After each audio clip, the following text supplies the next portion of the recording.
Silva. Olá, meu povo. Boa tarde a todos vocês. Eu quero começar o programa de hoje forte por ser mulher, pedindo desculpas. Pessoal, o trânsito está um caos. A cidade está toda travada e por isso nós vamos começar o programa. Estamos começando com 15 minutos mais ou menos de atraso. Mas eu sei que vocês não irão se aborrecer por isso. Afinal de contas, nós vamos levar aqui 1 hora conversando e resolvendo coisa séria. E nós temos hoje uma convidada para lá de especial. Uma mulher negra, empoderada e que vai estar aqui hoje para responder as perguntas que lhe forem feitas. Ela é doutora e advogada Sâmia Jamile Conceição. Mulher negra, militante de movimentos sociais e movimento de mulheres, advogada comprometida com o combate à discriminação de gênero, étnica e social, ativista do movimento negro. Seja bem-vinda, minha linda!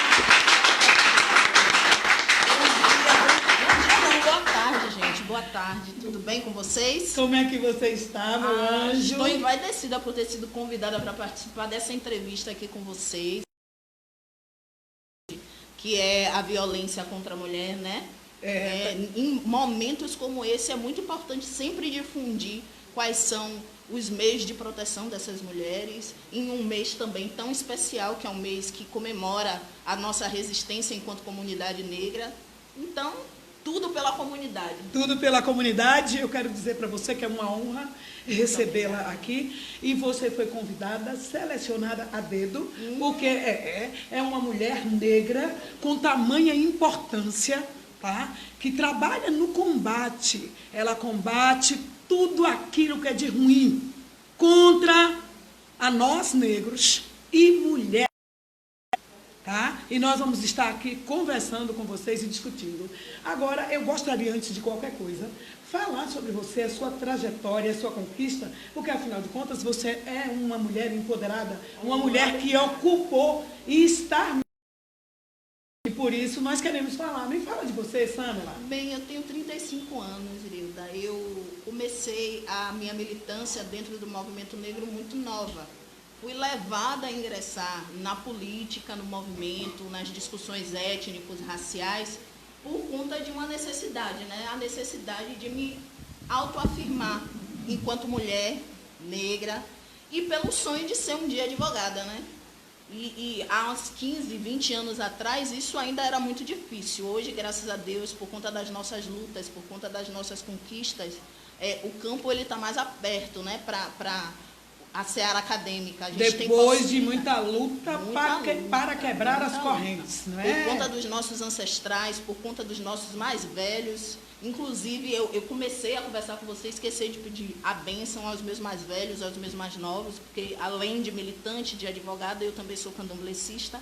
E ser candomblessista também é ser resistente dentro desse paradigma que é uma sociedade racista como a nossa.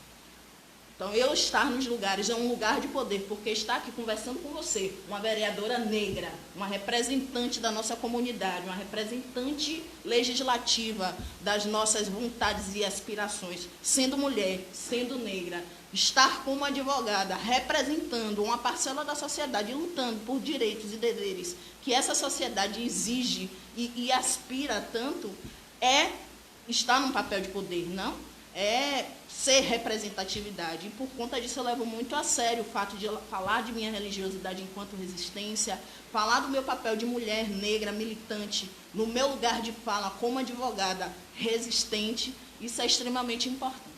Verdade, é uma importância muito grande e eu digo para você, Deus ele tem nos abençoado, nos capacitado para chegarmos até aqui, porque a nossa luta não é uma luta simples, ser negra e com um recorte ainda dentro disso que é ser mulher negra, não é tarefa fácil. Nós estamos dentro do mês que trata sobre a questão racial, os movimentos raciais. E uma coisa, tá, Jamile, Sâmia, desculpa, que me incomoda um pouco é quando se fala o seguinte: olha, 20 de novembro, mês e dia da consciência negra. comemoramos sim, voltado.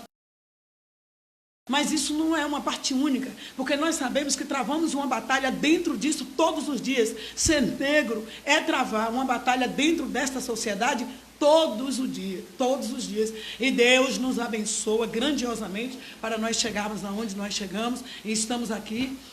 E agradecemos aos nossos ancestrais, a luta árdua que houve para estarmos aqui, e daqui nós estamos dando continuidade, fortalecendo, não é isso, minha amiga? Isso. Essa nossa resistência, esse nosso combate. Tá? Isso, Irilda, para falar a respeito da data. A data, ela é simbólica, assim como todas as outras que estão no nosso calendário. Ela é necessária, sim, porque existe um simbolismo nisso. Mas a luta, a resistência, ela é cotidiana. Cotidiana. Não existe um único dia de consciência negra. É verdade.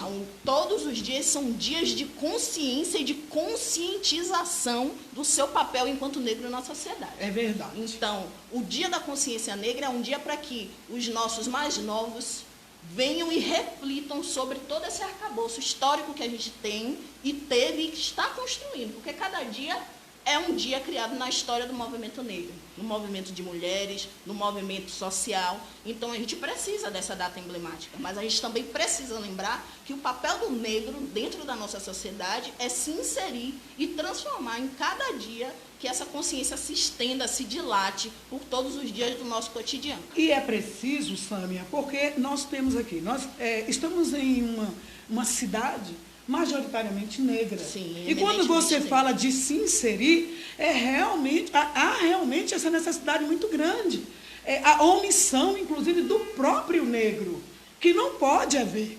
Nós temos que formar uma corrente, não é verdade? Todos os dias dentro dessa temática. Não é apenas um grupo.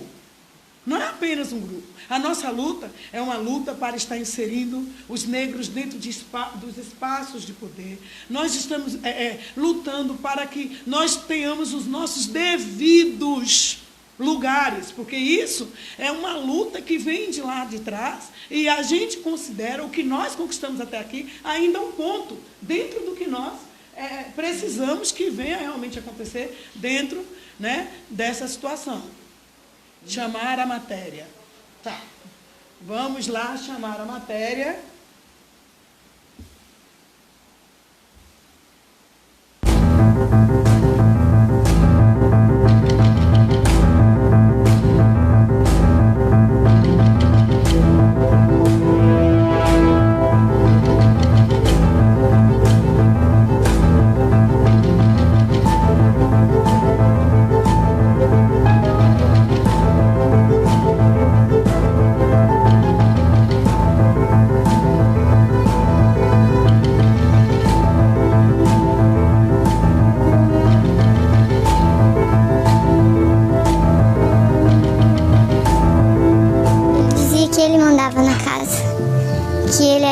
Que ele mandava e que a gente tinha que ficar quieto.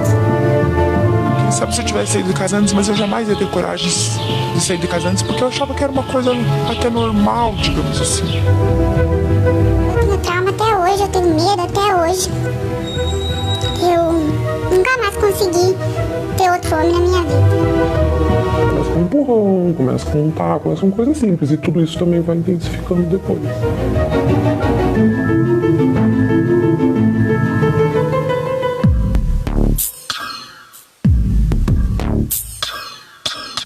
Que foi a mão de Deus. Porque um meliante cortou o pescoço dela. Meu Deus, eu tô vendo aqui. Pegou o pescoço dela. Deus, e até hoje ela tem trauma de viver em Jandaíra, mas hoje ela vai... Aqui, dispensa aqui é fácil. Olha aqui, olha o corte aqui. Que ele fez pra matá-la. Ele... Toda novela linda aqui. Olha que mulher linda. Bote aqui, por favor, a imagem nos olhos dessa mulher. Olha que mulher bonita. Olha que mulher linda. Fulano de tal me matou. Ela escreveu o nome no chão antes de morrer. Fulano me matou.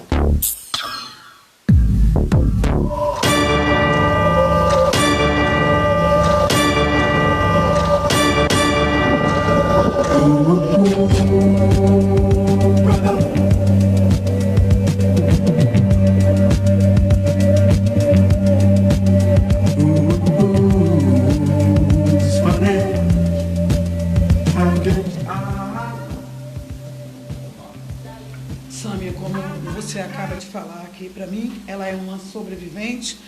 A produção não colocou as imagens das lágrimas desta mulher. Ela está naquele momento ali, Sâmia, sorrindo, porque eu falo que ela é muito linda e ela se alegra um pouco.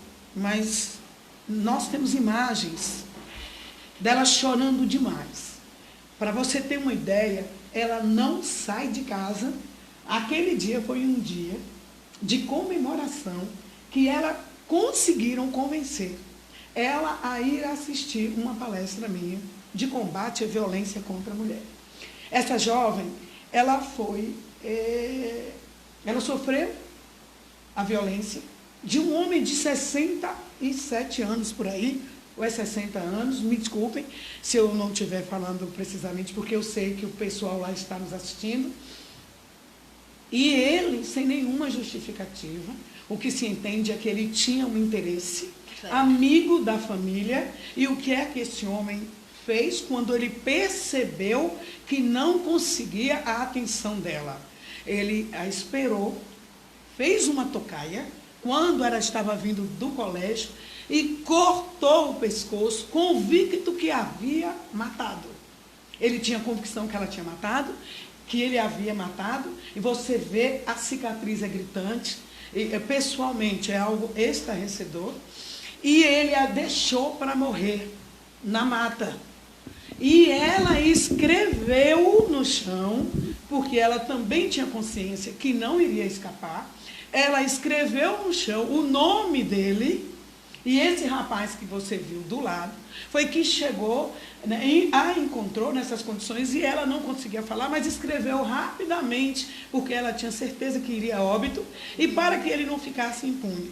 Acredite você, Sâmia, que este homem está solto, nunca foi punido por isso.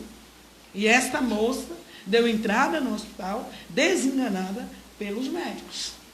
Ela está salva. Você vê que o rapaz começa falando, foi um milagre. E não só como ela, você viu as imagens anteriores de mulher. Tem uma mulher que, inclusive, choca muito. Ela diz que nunca mais conseguiu se envolver com nenhum homem. Não é? Uma mulher que, do tamanho trauma. Minha amiga, eu deixo com você agora os comentários sobre isso, porque você tem total legitimidade para falar sobre esse assunto. Bem, gente, falar de violência contra a mulher no contexto geral, eu falo não só no contexto do Brasil, eu falo no contexto do mundo, é falar de uma noção que existe de gênero. Os homens, na grande maioria deles, ainda entendem que a mulher exerce um papel, ou que está num papel de objeto. Sendo ela um objeto, ele pode dispor dela, da liberdade dela, do corpo dela, da vontade dela, de qualquer forma. E isso a gente sabe que não existe. Com o passar dos anos, com a evolução da sociedade, com a evolução das lutas, né, feministas, né, que uma parcela dessas militantes eu chamo de mulheristas, né, que é uma coisa que está mais adequada à nossa realidade enquanto mulher negra e soteropolitana, elas conseguiram, por conta das lutas, por conta dos debates, por conta das demonstrações, o advento da criação de uma lei dentro de um contexto legal que prevê uma isonomia entre gêneros. Existe uma isonomia. A nossa Constituição Federal diz no nosso artigo 5º que todos são iguais perante a lei. Seja homem, seja mulher, nós temos os mesmos direitos e deveres. Agora, existe uma isonomia chamada de isonomia material, que garante que, na medida das nossas desigualdades, nós temos as características que nos diferenciam. Sendo assim, uma mulher é diferenciada do homem das suas características, mas para questões cíveis, para questões trabalhistas, para questões legais, sociais, somos todos iguais, independente da posição em que vivemos na nossa sociedade, somos todos cidadãos.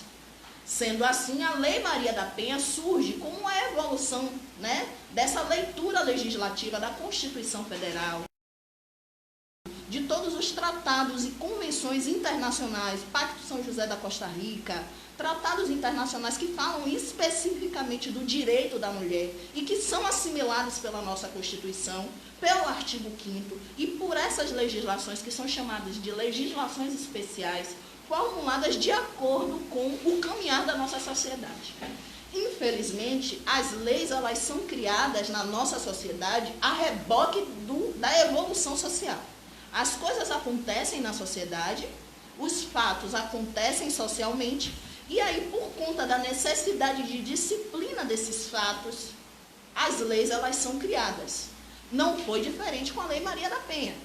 A Lei Maria da Penha, a 11.340 de 2006, se eu não me engano, ela foi criada justamente para poder atender a essa solicitação, a esse grito de socorro das mulheres, que paulatinamente, eu acho que a palavra paulatina está equivocada, eu acho que gritantemente vinha sofrendo violências durante toda a vida. E, gente, quando a gente fala de violência, não é só a violência física. A violência contra a mulher, ela tem vários âmbitos. É a violência patrimonial, é a violência sexual, é a violência psicológica. E eu acredito que de todas elas, a violência psicológica é a que mais perdura. Porque você vê que mesmo depois de sanada as consequências da violência física que essa mulher sofreu e que todas elas sofrem, sanada a questão cível e penal, porque o indivíduo, né, o agressor, ele pode ser preso, pode ser condenado a pagar um valor em pecúnia para tentar compensar a violência sofrida pelaquela mulher. Mas a violência psicológica, ela subsiste, ela continua. E muitas das vezes ela prejudica o desenvolver daquela mulher enquanto ser social, porque ela não consegue mais se relacionar da mesma forma. Sâmia, inclusive,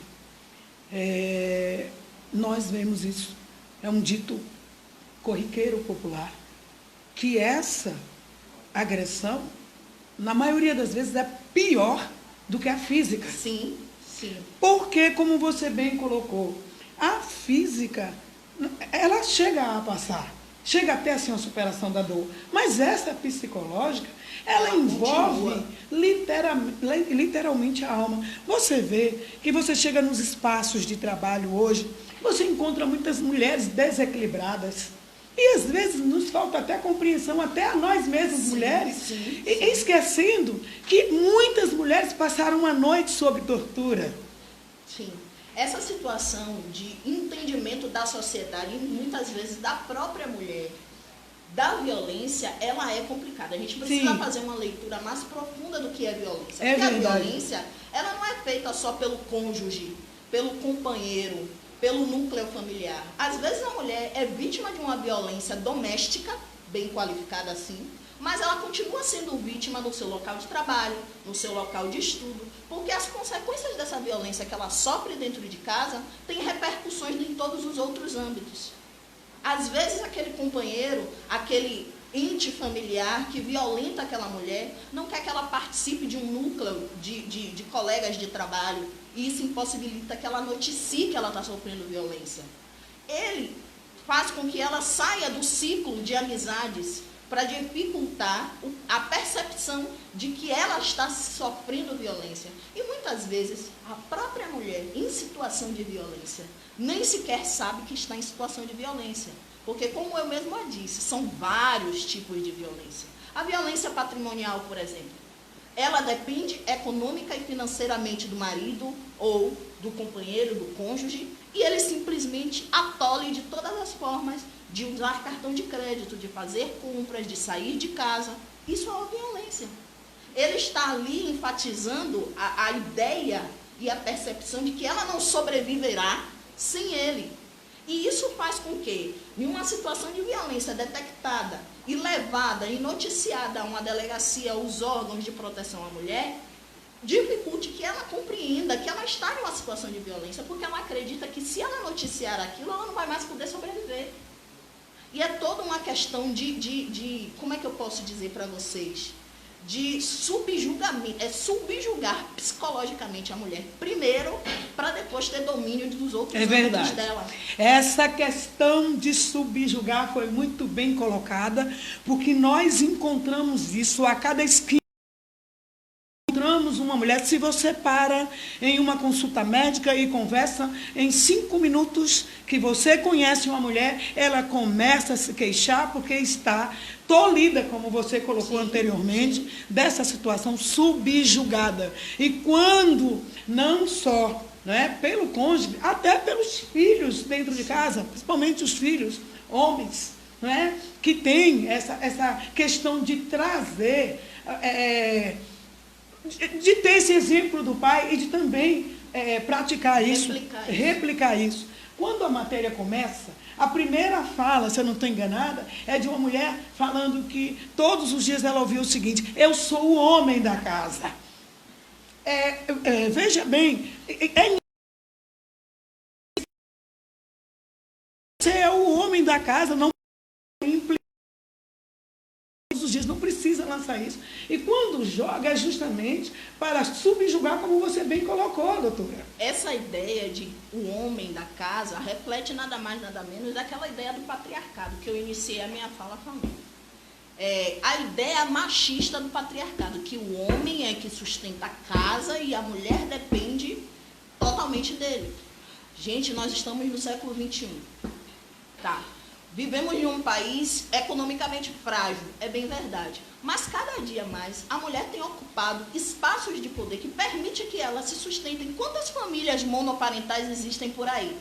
Sustentadas somente por mulheres. Principalmente por ter sido abandonadas. Isso. A maioria, e diga-se de passagem, vamos considerar uma gama, um número considerável, crescente de mulheres que sustentam seus filhos sozinhas porque foram abandonadas, principalmente por homens machistas, que querem viver a sua vida como homens livres, que não cumprem as suas responsabilidades domésticas dentro de casa e que essa mulher sequer tem o direito de reclamar. Sim. E não reclamar direitos unicamente para ela, mas direitos que competem aos filhos, as necessidades que ela tem de suprir. Tem mulheres que ficam em casa porque tem vários filhos, ela não tem a condição de trabalhar fora, ela não tem direito nem de receber do marido a compreensão de comprar um absorvente.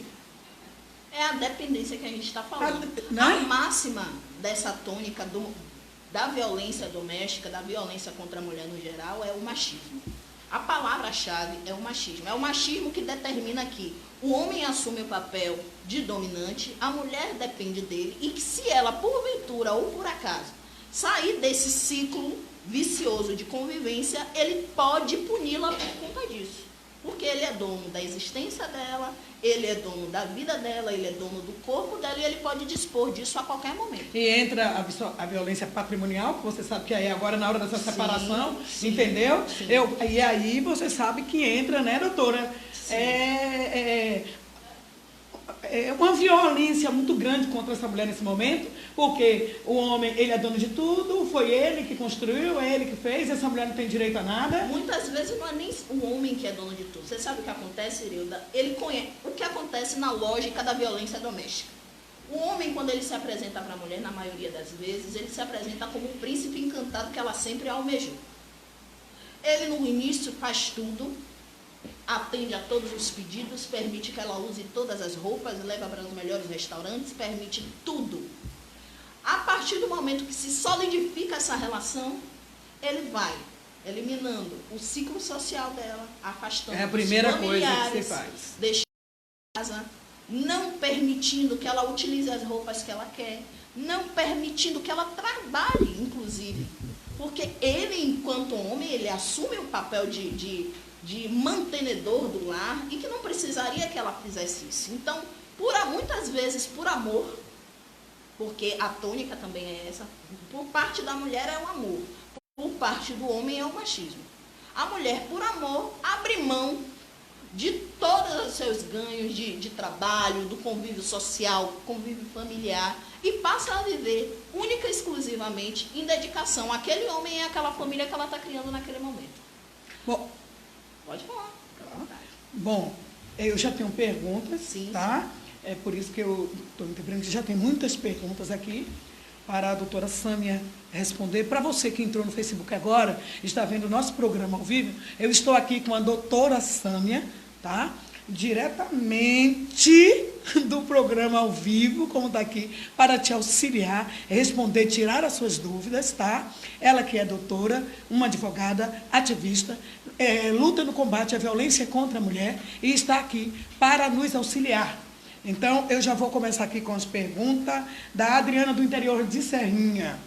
Doutora, toda mulher vítima de violência doméstica e familiar tem o direito à assistência judiciária da Defensoria Pública, independente do seu nível de renda. Ela quer saber se independente do nível de renda, porque muitas vezes a mulher tem uma condição financeira até elevada e por conta disso eu acho que ela está considerando que não tem direito. Sim, toda mulher tem direito à assistência judiciária gratuita, seja ela através da Defensoria Pública ou também por um advogado dativo. Advogado dativo é quando, no auge de um processo já instaurado, a parte não tem um advogado constituído de forma particular ou através da Defensoria Pública, o próprio juiz de direito pede que um advogado sorteado a esmo, né, por sistema, assuma aquela determinada demanda sob as custas judiciais do processo da parte adversa. Agora, doutora, me pergunta, a pergunta é minha, e se esse advogado é machista, como é que essa mulher fica? Infelizmente, a gente não tem como,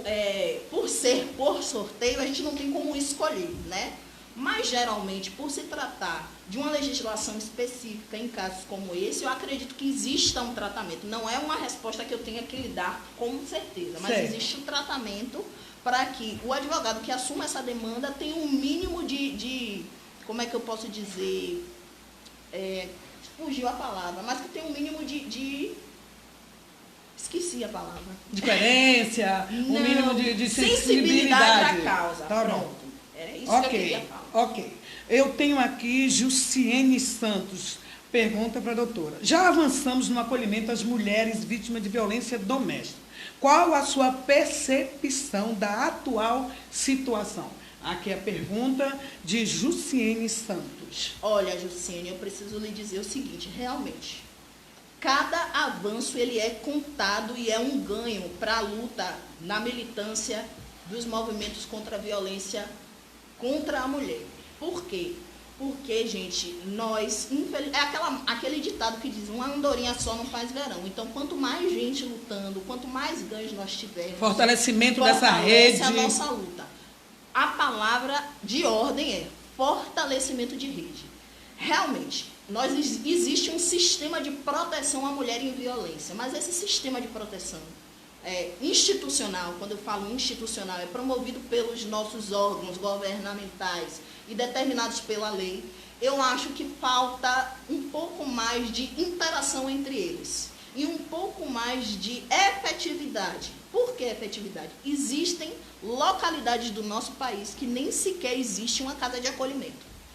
E uma casa de acolhimento em uma situação de violência contra a mulher é extremamente necessário. É tudo. Imprescindível. É tudo. Porque as mulheres vivem dentro dessas garras porque não tem realmente a quem recorrer, não é? Não tem essa fase. Não tem. Quando ela encontra isso, quantas mulheres sonham essa tal libertação e elas não conseguem porque não tem? Mas vale lembrar, viu, Irilda, que essa casa de acolhimento, a minha leitura a respeito da casa de acolhimento é uma situação momentânea, porque a lei ela precisa ser efetivada. E todas as proteções constitucionais garantidas por essa lei devem ser efetivadas. Mas quando isso não acontece, acaba sendo também mais uma violência contra a mulher. Inclusive, porque ela fica afastada do seu núcleo familiar, ela fica afastada do seu convívio cotidiano por conta da não efetividade dos outros organismos dessa rede, desse doutora, sistema. Me permita aí. Eu tenho que aplaudir. Eu tenho que aplaudir. Dá para repetir, doutora Sâmia? Quando o acolhimento é apenas um ponto e quando isso não é, como é que é? Gente, o nome já diz, é um sistema de acolhimento. Um órgão depende da atuação do outro. Quando a mulher é encaminhada a uma casa de acolhimento ou um albergue por conta da situação em que ela está em violência e não existe efetividade do judiciário, por exemplo, que não determinou uma medida protetiva para ela, Não adianta ela ir para uma casa de acolhimento e ficar 8 meses, como já existe notícias. Existe um caso em Santa Catarina, de São Paulo, que tem uma mulher que foi colocada em uma casa de acolhimento e ela já está lá há 8 meses simplesmente porque o agressor está em liberdade. Como é que ela vai voltar para casa? Doutora, me permita. E este caso referido aqui agora está em Santa Catarina. Sim. Mas aqui, embaixo dos nossos olhos, nós temos diversos bairros. E por que não dizer em vários países, ou em quase todos os países? Nós temos a Lei Maria da Penha, que eu digo todo dia, que é uma lei eficaz, é um avanço, mas nós temos o não cumprimento ao pé da letra dessa lei. Na verdade, Irildo, o que acontece é o seguinte, o que acontece com grande parte das nossas leis. A lei, ela, como eu disse há um momento na minha fala, ela é criada a reboque do que a sociedade necessita. Então, está no campo da ideia, a lei. Ideal seria se todos os artigos fossem cumpridos na efetividade. Mas existe, gente, um déficit social para cumprir tudo o que está determinado na lei. Para você ter um sistema de proteção à mulher efetivo, institucional, eu falo. Porque vale a pena lembrar que existe uma rede de acolhimento da mulher que não está no caminho que é o caminho institucional. E que funciona muitas das vezes melhor do que o institucional. Existe uma rede de mulheres, aqui em Salvador mesmo, existe o GEDEM, que é um órgão institucional e que é sustentado por conta de uma rede de atendimento de mulheres como eu, como você, como a nossa jornalista, que se ajudam mutuamente sem o apoio nenhum do Estado. E que vale muito mais a pena e que tem muito mais efetividade do que o sistema institucional. Parabéns, doutora. A escuta, Parabéns. o encaminhamento para a delegacia, que deveria ser feito por profissionais dentro da delegacia da mulher, que promovam essa escuta com efetividade, às vezes não é promovido porque não tem profissional. Não se faz concurso público para a Polícia Civil há quanto tempo? E quando chega no médico, vai para uma emergência, arrebentada que apanhou do marido, o médico atende, ela com medo diz que caiu, ele sabe que não fez caiu. E não tem, e não acontece nada. Não noticia uma autoridade policial. Sabe quando é que noticia, minha amiga? Sabe quando é, doutora? Quando ele a mata. Aí eu não sei se você já reparou que é a matéria principal do jornal. Infelizmente. O número de mortes de mulheres quadruplicou depois que a Lei Maria da Penha passou a vigorar. Olha, a doutora vai voltar aqui no programa. Doutora, já vamos ficar certas aqui, tá bom? Qual é o dia que você vai voltar? Porque o assunto é sério. Nós não podemos omitir. A nossa luta não é uma luta pífia, falsa, é uma luta real e nós estamos aqui para oferecer a essas mulheres o que se tem e nós precisamos apresentar realidade, conscientização, não só as mulheres, como as leis do nosso estado e do nosso município. Então eu vou trazê-la de volta, já vai ficar aqui agendado e as mulheres irão participar. Tem um homem aqui, o Cláudio de Feira de Santana, muito sério, o vereador Ireuda, minha conterrânea, realmente eu sou de Feira de Santana, um beijo para você, Cláudio, tá? Deus te abençoe e abençoe todo esse povo aí. Minha conterrânea, parabéns pelo programa, não perco, toda quinta-feira estou assistindo. Minha pergunta, como aumentar a autoestima de uma mulher que sofre violência psicológica todos os dias do marido? Minha mãe sofreu muito com meu pai, ele já morreu. Mas tenho a impressão que ela vivencia essa dor todos os dias, quando acorda, ela não acredita nela mesma. Aí nós vamos retomar, Irilda, aquela conversa que nós tivemos da questão da violência psicológica, que por mais que nós tenhamos sanados todos os outros parâmetros da violência que aconteceu, a violência psicológica, ela persiste.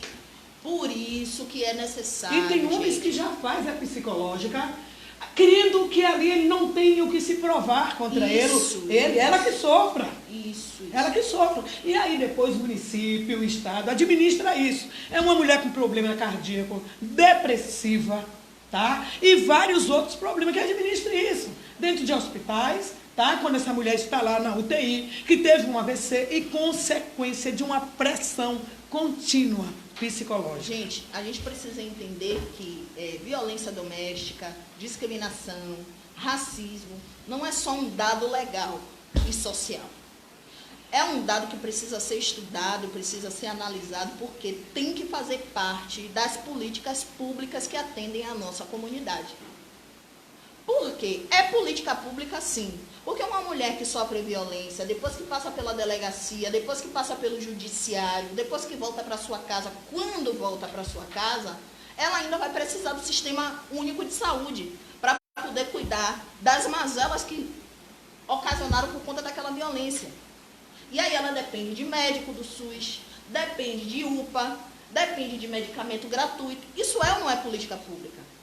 Com certeza. Viabilizar um acompanhamento psicológico dentro desse Que sistema é integrado necessário. existe, gente, mas não atende à demanda. O que eu tenho tentado falar é o seguinte: o sistema que foi planejado, ele, se fosse efetivo, era ótimo.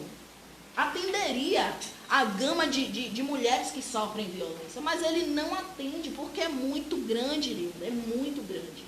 Eu não tenho psicólogos suficientes dentro do sistema institucional para assumir e abarcar toda essa demanda. Doutora, e como se não bastasse, você tem aí filhos sequelados. Dentro desenvolve, Sim. tá? Além de não desenvolver, você tem aí filhos que são, como é que a gente fala? Reprodutores, replicadores, Sim, replicadores da violência. Porque se vê, ele acredita que aquilo é máxima de verdade e acha que pode fazer isso com a companheira. Se não tiver um acompanhamento psicológico, primeiro, de fortalecimento da autoestima dessa mulher, de reconstrução, na verdade, dessa autoestima, para que ela possa se colocar como agora arrimo de família, né, e entender isso, entender o seu papel social, para inclusive ajudar a educar os filhos, e fazer com que esses filhos superem esse trauma, a gente não vai conseguir efetivar o papel da Lei Maria da Penha. Bom, nós estamos aqui ao vivo com a doutora Sâmia, tirando dúvidas e respondendo perguntas. O tema é violência contra a mulher, e nós estamos aqui com uma mulher que representa isso, uma mulher empoderada, uma mulher que é legitimada para tratar desse assunto. Doutora, nós temos aqui a Nuana do bairro do Cabula. Advogada Sâmia, a senhora, como mulher preta, já sofreu racismo? Uma pergunta. A senhora me representa. Sou estudante negra e faço faculdade de Direito. Muito bom ter pretas nos representando dentro dos tribunais. A pergunta está aí, né? Se você já sofreu racismo. Deixa eu ver o nome dela. Nuana mesmo. Nuana, nome do bairro, bonito, Nuana, diferente, mesmo. igual o meu. Do bairro do Cabula. Do Cabula. Nuana, seja bem-vinda à militância enquanto advogada, enquanto mulher negra advogada. Eu espero encontrar você no dia a dia da militância, viu? E pode se preparar. Primeiro, psicologicamente. Segundo, academicamente, para poder mostrar que não é simplesmente mais uma estudante de direito negra, não, tá? Realmente, eu já sofri e sofro discriminação, preconceito. Agora, a forma como eu me posiciono diante dessas emblemáticas situações variou muito ao longo da minha trajetória. Logo quando eu comecei a militar no movimento negro, enquanto uma jovem negra militante, eu era muito xiita, né? Xiita, quando eu digo, eu era muito brigona e tal, e às vezes acabava perdendo a razão por querer brigar demais. Com o passar do tempo e da experiência, apesar de não ser tão velha assim, eu só tenho 35 anos, mas a experiência tem me trazido um dado de que o conhecimento realmente leva a gente para longe. Quanto mais você estuda, quanto mais você se apropria e se empodera de conhecimento, você consegue colocar os racistas no lugar dele de direito, que é atrás das grades. E eu direi e disse, racistas não passarão. Por mim, não. Parabéns. Bom, como se pela doutora não passará, por mim, meus pêsames, racista, tá? É crime, e enquanto houver força nesse meu corpo, eu vou lutar contra você. E se preciso for, a batalha para colocar atrás das grades é rápida. Inclusive, nós temos projeto, né, da criação da delegacia, não é isso? Delegacia especializada. Especializada, conduzido para lá, tá? Eu preciso, tem muita pergunta, eu estou me perdendo aqui. Nossa, eu estou me sentindo envaidecida com tanta pergunta. Eu estou me perdendo aqui, mas eu vou aproveitar que a pergunta da Noana, tá bom? Veio a calhar perguntando se você já sofreu racismo. Vamos aqui agora ver um clipe, tá? Bora. Sobre isso. Eu quero ver o clipe aqui de racismo. Vambora, meu produtor!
E essa música, gente, é do Coral da África. Maravilhosa. Olha, a semana que vem, na próxima quinta-feira, vai ter clipe com outras pessoas, tá? E você que quer participar das imagens agora aqui do Novembro Negro, entra agora aí e pede que... Deixa o telefone. Entra nas redes sociais e pede e fala o seguinte: olha, eu quero participar, eu quero a minha imagem no programa Forte por Ser Mulher, nessa homenagem ao Novembro Negro. Se você fizer isso hoje, na segunda-feira, já estarão gravando, terça-feira continuarão, quarta continuarão e você será exibido aqui. Olha aqui, Sâmia, quanta beleza. E você viu o cast da nossa amiga de trança? Você viu que cast violento. Ela é, menina, toda cheia de charme. Toda cheia de charme. E você sabia? Garota propaganda da campanha Meu Corpo Não É Sua Fantasia. Mas tudo a ver. Ótimo. Adoro esse tipo de propaganda, adoro esse tipo de propaganda. Então, minha amiga, se prepare para estar conosco na campanha desse ano. Meu Corpo Não É Sua Fantasia, campanha de combate à violência contra a mulher no carnaval. E olha assim, eu faço questão de dar presente, inclusive de fazer um dia, pelo menos, de atendimento dos casos de violência que aconteceram. Vocês estão ouvindo, mulheres? Então vocês já entrem aí, deixem seu contato e nós vamos resolver essa situação. E você que quer aparecer aqui, tá? Na homenagem aos negros, no mês de novembro, que é esse que estamos, Consciência Negra, você entra agora, dá o seu telefone. Agora tu tem que ser negro preto, tá? Você não pode simplesmente se achar negro, não. Tu tem que ser negro literalmente. Porque... Tá? Se empoderar dessa máxima. Se empoderar dessa máxima. Isso mesmo, minha amiga. Muito lindo, muito forte. Bom, deixa eu ler aqui alguns comentários. Luiz Santana Cruz. Vereador Ireuda, não sei se já existe algum projeto que leve essa defesa aos guetos, onde mais vemos sofrimento de mulheres negras. Beto da Sopa.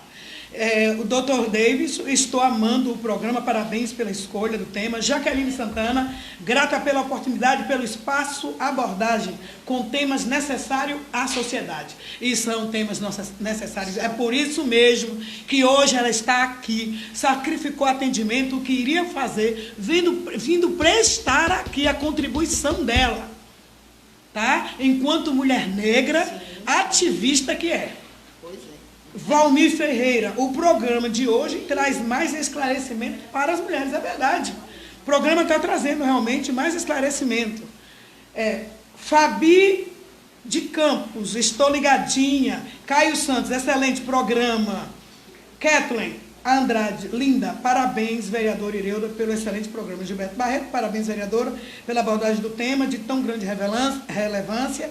Silvia Nascimento, como sempre, arrasou.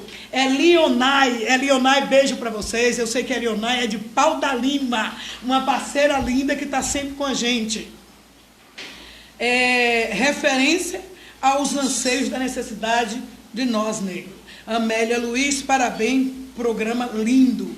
Yuri Silva, show, parabéns. Zilda Souza, parabéns pela vereadora, programa. Gilberto, enfim. Eu preciso mandar um abraço para o pessoal de fora dos estados, tá? Que pediu aqui. Laís Freire, excelente tema. Francisco Andrade, a vereadora Ireuda foi uma dessas mulheres. Maurina dos Anjos, parabéns, vereadora, precisamos desse trabalho. Maurina, eu sei que você também é militante, eu quero lhe convidar para trazer aqui no programa, tá? Você é uma mulher negra de fibra, batalhadora, e assim como a nossa doutora, eu também vou te trazer aqui no programa. Paula Sena, cada semana melhora esse programa. Essa aqui é assídua. Toda semana, beijos, viu? Tia te ama, de coração. Elta Costa, parabéns pelo excelente tema. Geisa Godinhos, parabéns cada vez mais. Estou orgulhosa pelo seu trabalho, muito importante para as mulheres. Estamos juntas. Que Deus abençoe e proteja todas duas. Jussiane Santos, pela fala perfeita da doutora. Obrigada. Parabéns, é isso mesmo. Tá? Ela botou aqui. Fabinho. Belíssimo projeto que a vereadora está colocando para a nossa sociedade. A violência psicológica é a pior que tem, só quem já sofreu de perto sabe como dói. Jussiane Santos, foi muito forte a história dessa moça mostrada no vídeo. Gente, ainda tem um tanto aqui, mas deixa eu responder perguntas. Não, eu vou dar aqui, mas deixa eu responder perguntas, porque senão o povo briga comigo, vocês sabem disso. Ô, Ireuda, antes de você mandar as perguntas, deixa eu responder só uma fala de Luiz Santana. Fique à vontade. Olha, Luiz, efetivamente, o sistema de atendimento institucional, ele fica estabelecido dentro das instituições, Ministério Público, Defensoria Pública da União, Defensoria Pública Pode do repetir, Estado. inclusive, a pergunta dele, se Vou quiser, repetir. porque aí serve de resposta para outros. Vereadora Ireuda, não sei se já existe algum projeto que leve essa defesa aos guetos, aonde mais vemos sofrimento de mulheres negras. Beto da Sopa. O que acontece é o seguinte, Luiz, por mais que existam organismos institucionais que promovam essa proteção e efetivação dos direitos das mulheres em situação de violência, como eu também já tinha falado, eu tenho que voltar a falar, existe uma rede de mulheres que atua de forma não institucional. E que em todos os bairros da cidade elas recebem, elas acolhem na própria casa, elas direcionam a delegacia. Tem a Rede de Mulheres Negros e Negras da Bahia, tem o Instituto Odara, tem tantas outras ONGs que trabalham a questão da violência da mulher contra a mulher, que promovem a escuta, que promovem encaminhamento, que promovem a escuta institucional também, e que fazem esse auxílio institucional, e que provavelmente estão na sua sociedade, estão na sua comunidade. É fato, mulheres que fazem parte de grupos sociais, de militantes negras e negras da sociedade, que fazem parte de associações culturais, associações de bairro, elas também promovem esse tipo de escuta e que podem dar esse auxílio. Doutora, nós temos aqui 2 perguntas para você. Eu gostaria que você lesse, inclusive, tem uma pergunta, deixa eu ver aqui. Olha, acho que é a segunda pergunta da Carolina, muito interessante. São 2 perguntas para você ler e responder. Flávia Bonfim. Sâmia, eu gostaria de saber como ocorre esse acolhimento. Você considera esse acolhimento apropriado ou ele precisa melhorar? Às vezes tenho a impressão que existe uma medida judicial, mas ela não é protetiva.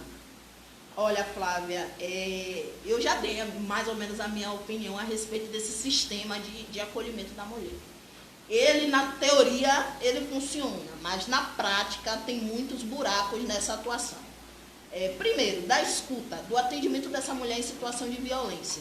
Hoje existe uma ronda chamada Ronda Maria da Penha, que é uma ronda que é encaminhada pelo órgão jurisdicional, ou seja, pelo juiz, para promover a proteção de uma mulher em situação de violência. Eu acredito que esse caminho, essa via, não devia ser dessa forma. Devia ser promovida pela delegacia que promoveu primeiramente a escuta da mulher e que ela noticiou a situação de violência. E isso adiantaria em muito, né? Adiantaria em muito. Outra coisa, os profissionais que promovem a escuta dessa mulher nas delegacias especializadas. Existe a DEAN, que é a Delegacia de Atendimento à Mulher. A DEAN existe, são 2 delegadas, inclusive, excelentes profissionais. Mas, às vezes, o policial que atende aquela chamada na residência da mulher em situação de violência, ou que ela foi encontrada desfalecida, ou que ela ligou pedindo socorro, talvez ele não tenha a sensibilidade de promover esse primeiro atendimento, que é todo diferencial. Se ele tiver essa sensibilidade de promover um atendimento adequado àquela situação, que é uma situação, primeiro, de risco, segundo, delicada, e indicar ela para a delegacia pertinente, isso já vai fazer todo o diferencial. Doutora, para não perder e eu ter que perguntar depois, não seria o caso de estar se atualizando esses profissionais, não é verdade?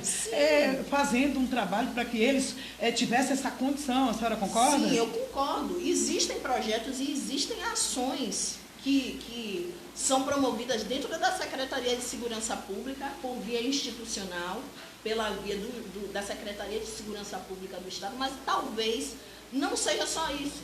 Talvez seja necessário escutar essa rede de mulheres que atua fora da via institucional, porque como ela está mais próxima da sociedade, ela talvez sinalize maneiras melhores de abordagem em situações como essas. A questão toda é essa, é sensibilizar o primeiro atendimento. Respondendo ainda a Flávia, esse acolhimento ele precisa melhorar, porque nada é perfeito. As coisas elas vão melhorando conforme a situação vai acontecendo. Mas é preciso se inclinar para isso. É preciso uma inclinação institucional para isso. É verdade. Né? E a terceira e última pergunta ainda da Flávia, que ela diz que às vezes ela tem a impressão que existe uma medida judicial, mas ela não é protetiva. O nome é uma medida protetiva. Ela tende realmente a proteger as mulheres. São várias medidas, pelo artigo, se eu não me engano, ou é o 22 ou é o 24 da lei. Ele elenca um rol de medidas que são consideradas medidas protetivas para a mulher em situação de violência, depois de passar por essa audiência preliminar com o juiz, que acontece dentro de 48 horas da notícia da violência na delegacia. Aí o juiz vai determinar a expedição dessa medida protetiva, a determinação dessa medida protetiva, e vai, por exemplo, vai determinar que se o agressor tenha porte de arma, seja retirado o porte de arma dele. A mulher em situação de violência seja retirada do seu lar, para que ela não continue sofrendo violência. Uma medida de afastamento daquele agressor, daquela ofendida.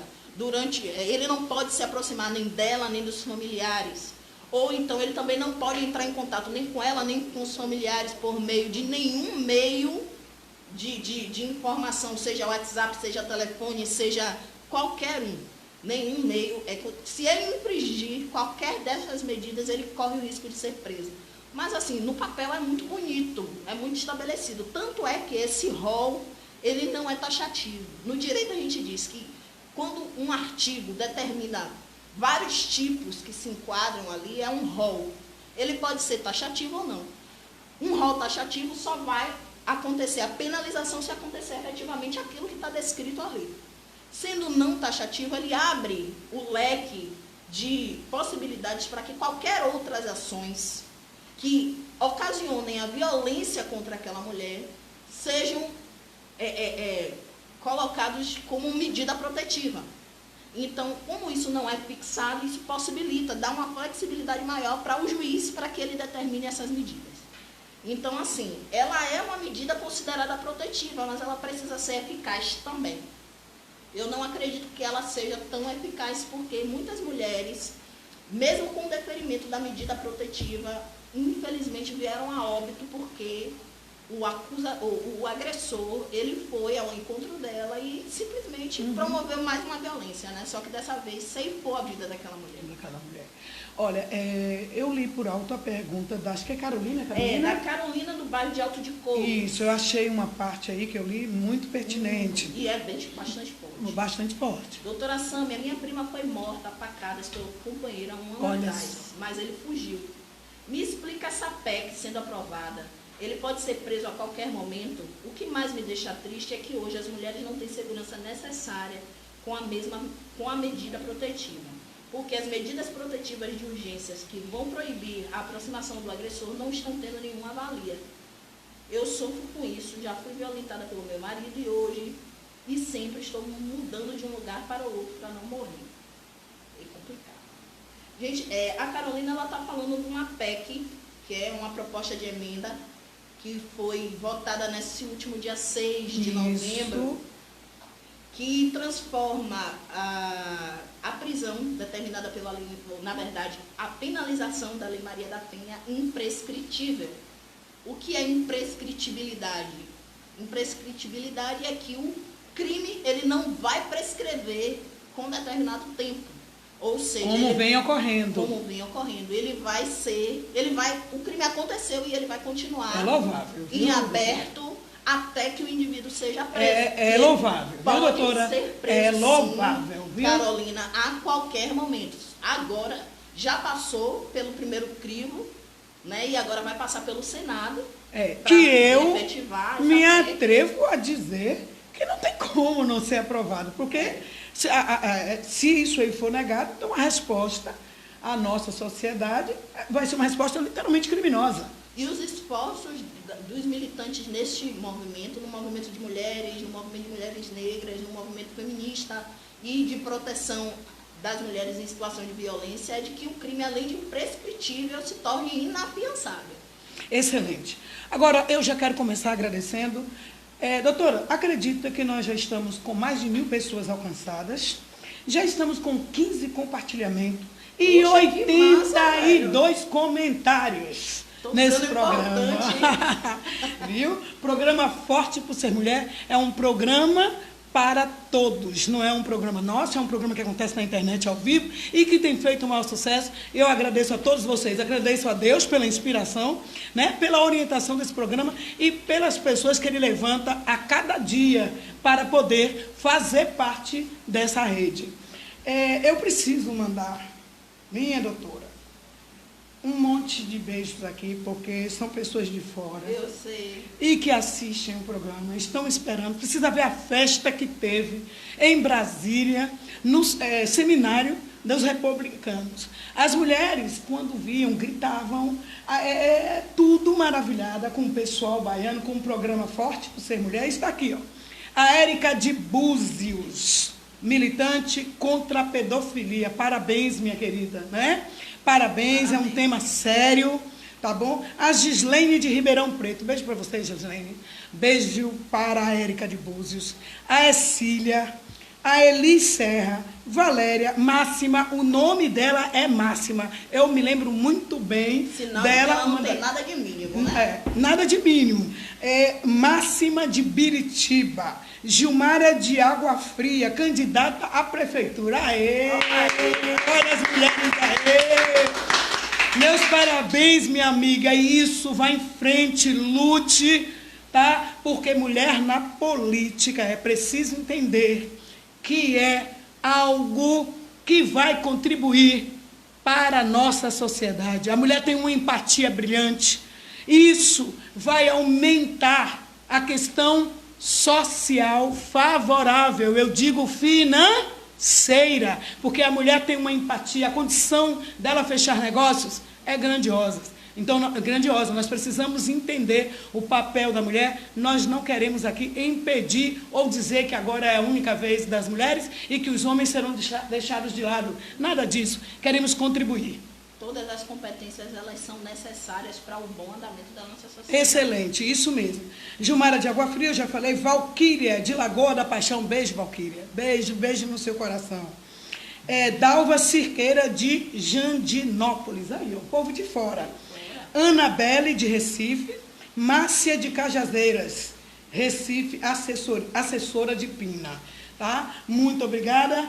E olha, pessoal, Elisângela, da Boca do Rio, depois a doutora vai responder suas perguntas. Não briguem comigo, não. É porque senão a gente estoura demais o programa e ficaram muitas perguntas, tá?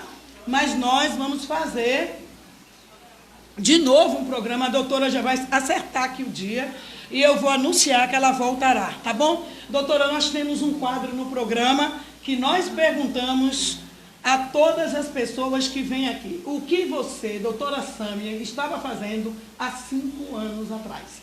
Respondendo ali, porque o povo quer saber. Há 5 anos atrás, eu estava almejando me formar advogada, porque eu estava ainda no início do curso de Direito, e podendo dar a contrapartida que eu estou dando agora. Eu fico tão feliz com isso. E eu agradeço pelo convite, agradeço pela oportunidade de fala, porque são momentos, né, particulares, são momentos raros. Então, agradeço pelo convite e eu peço às minhas companheiras, meus companheiros de militância, de trabalho, de advocacia, que se sintam representados por mim nas minhas falas. Peço desculpas não poder responder a todas as perguntas e eu espero que em uma próxima oportunidade a gente possa trabalhar outros temas, falar de outras coisas, porque esse espaço é extremamente importante para oportunizar a fala das pessoas, da nossa sociedade. E é o seu papel como vereadora fazer isso. Eu fico muito representada por saber que existe uma mulher negra, né, que assume esse papel legislativo como deve ser. Eu fico muito feliz. Obrigada. Obrigada. Olha, pessoal, eu fico emocionada. Mesmo. Emocionada mesmo. E eu quero chamar a atenção de vocês, mulheres. Observou o que é que ela estava fazendo há 5 anos atrás? Ela estava lutando para se formar. E aí, para você ver que esse sonho não está tão distante. É preciso dar o primeiro passo e acreditar em si mesmo. Hoje, essa mulher está aqui formada e contribuindo, auxiliando as mulheres que realmente precisam. Então, você...